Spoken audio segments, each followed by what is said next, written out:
What's up, world? Let me tell you about this beard growth oil I got from 12 tribes on Earth. 8 ounces of oily goodness with a nozzle that prevents sprays and spills, and soft ingredients that make it perfect addition to anyone's morning routine. From coconut to castor, all these oils are hand chosen. After using this herbal blend, the biggest thing I noticed is how soft and how strong my hair was, and how good I feel. Pick up your bottle today and make your beard the star of the show.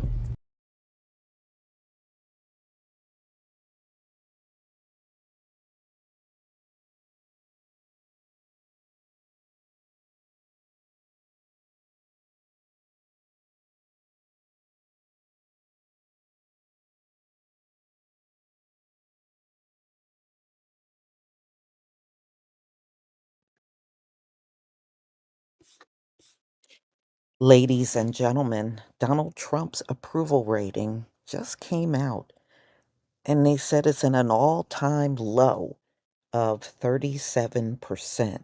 I don't think there's too many people that are shocked over this because now there's a growing number of people within his own party that are very unhappy with Donald Trump.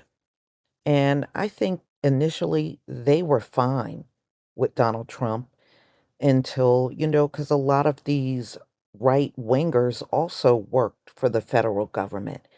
And since Donald Trump took office, many of them have lost their jobs. Many of them have lost their health coverage. Many of them are struggling through the same inflation that everyone else is struggling through. And I think initially they thought it would just hurt us. And that's not panning out to be true at all. It's really hurting people all across the board.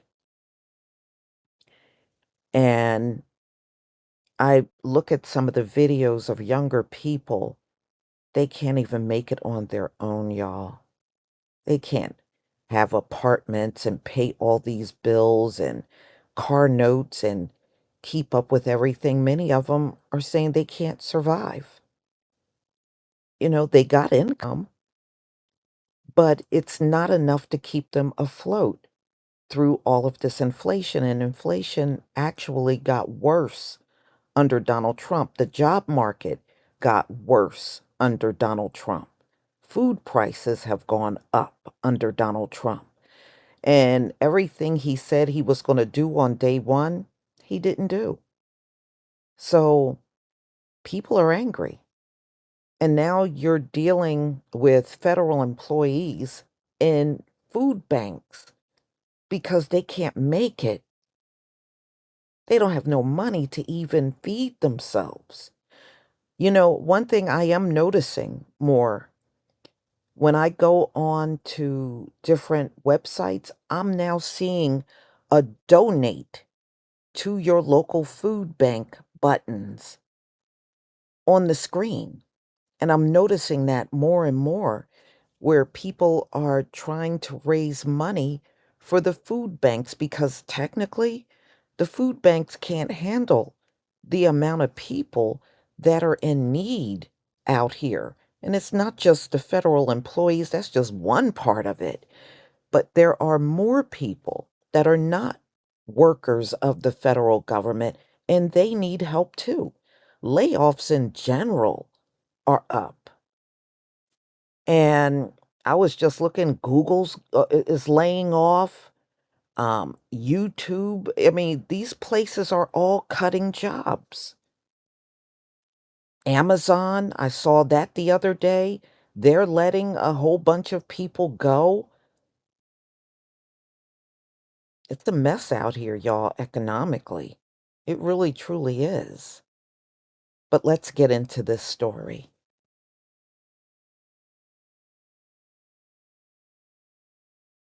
Trump's approval rating falls to a second-term low of 37%.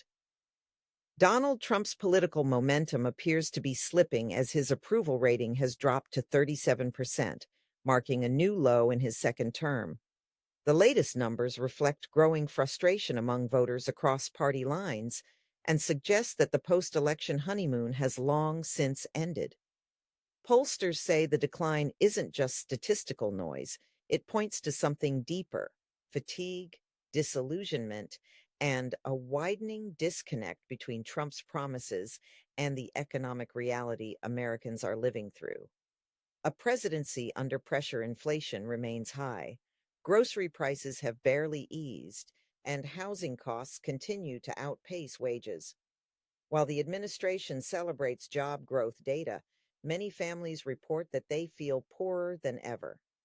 Among independents and moderate conservatives, support for Trump's economic leadership has weakened sharply in the past 6 months. Foreign policy challenges have compounded domestic anxiety.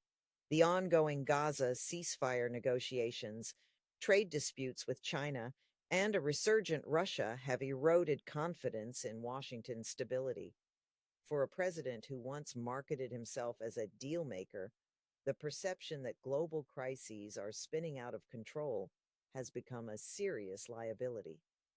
The shift among core voters, even within Trump's traditional base, polling shows subtle but significant movement. White working class voters, the cornerstone of his earlier victories, are increasingly frustrated by stagnant wages, healthcare costs, and a lack of visible change in their local economies. Some are turning toward populist independence or disengaging from politics altogether. Meanwhile, younger conservatives are expressing exhaustion with the constant cycle of outrage and controversy that surrounds the administration. Their social media engagement remains high, but their willingness to turn out at the polls may not match 2020 or 2024 levels. Why 37% matters, a 37% approval rating places Trump below every modern president at this stage in a second term. Historically, approval below 40% signals a credibility problem that can weaken party unity and fundraising. It also affects foreign perception. Allies grow cautious, adversaries grow bold.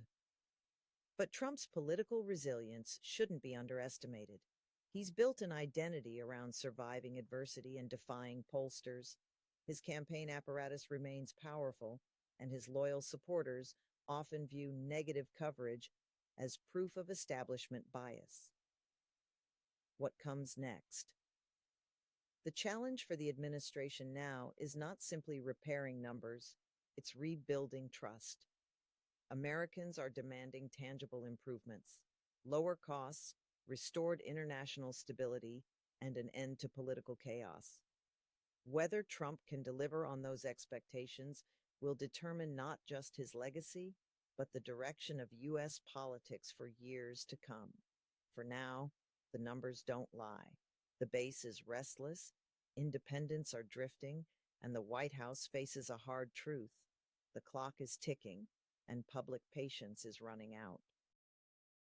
Well, y'all, tell me what you think about this whole situation with Donald Trump and his approval rating. How do you feel about what kind of job he is doing for this country? Or do you believe he is not doing a good job at all? I was looking at some of the comments on him giving money to Argentina because they were on the brink of collapsing economically, and Donald Trump gave them $40 billion. And he did this at a time when SNAP was in question on not being funded. And he ran on America First. But when you give money to Argentina and you know your people out here are struggling and they can't even feed themselves, and you would rather fund Argentina over funding SNAP, and a federal judge had to really push you even to give a partial funding, which everybody will be getting. And I have that on a live stream later on where he's going to be doing a partial. So it won't even be the full amount that people's used to getting. But he gave 40 billion to Argentina. That's not putting America first. Y'all let me know what you think in the comment section. Please leave your comment and subscribe. Don't forget to hit on the notification bell. And I'll see you on the next video. And make sure you share the video. Peace, family.